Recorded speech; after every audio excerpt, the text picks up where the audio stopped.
नमस्कार, आपण पाहत आहे भांडा फोड न्यूज. एका दमात भ्रष्टाचारी कोमात.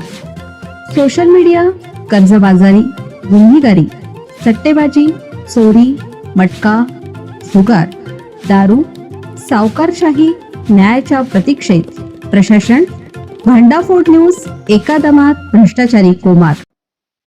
पुण्यात लेकीची छेड काढणाऱ्या हुल्लडबाज विद्यार्थ्याला वडिलांची कॉलेजमध्ये घुसून बेदम मारहाण. Video viral. पुण्यातील नामांकित MIT ADT विद्यापीठाच्या आवारात एक हाय व्होल्टेज घटना घडली आहे. गेल्या 15 दिवसापासून एका विद्यार्थिनीला सोशल मीडियावरून ऑनलाईन छळ करणाऱ्या DY पाटील कॉलेजच्या एका विद्यार्थ्याला विद्यार्थिनीच्या पित्याने कॅम्पसमध्ये गाठले आणि त्याला जाब विचारला. यामुळे दोघांमध्ये तीव्र झटापट झाली असून संतापलेल्या पित्याने त्या विद्यार्थ्याला मारहाण केल्याचा प्रकार घडला आहे. मिळालेल्या माहितीनुसार DY पाटील कॉलेजचा हा विद्यार्थी पीडित तरुणीला मागील 15 दिवसापासून वारंवार मेसेज कॉल करून त्रास देत होता. यामुळे तरुणी मानसिकदृष्ट्या त्रस्त झाली होती. अखेर तिने ही बाब आपल्या वडिलांना सांगितली. पूर्वीही कॉलेजकडे तक्रार केली होती, पण कोणतीही कारवाई झाली नाही असं सांगितलं जातं.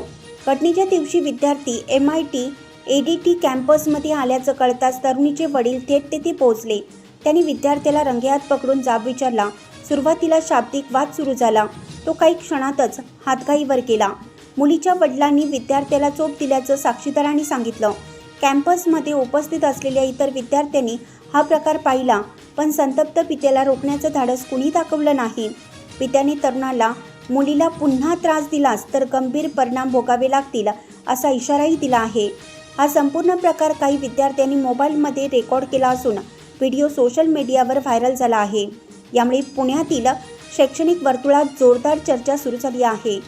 याबाबत वृत्त प्रकाशित केलं असून त्यात विद्यार्थ्याच्या सुरक्षिततेबाबत प्रश्न उपस्थित केला आहे.